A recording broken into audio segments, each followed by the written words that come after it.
We had some freezing rain here, so guess what?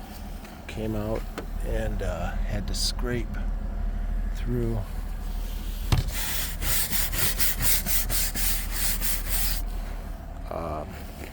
it's just a little layer of ice, but it's really thick, so just make sure everybody knows how to use both sides of a scraper.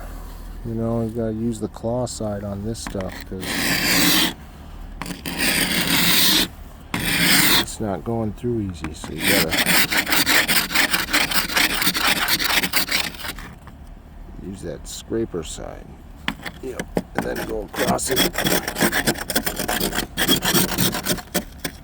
and it comes off.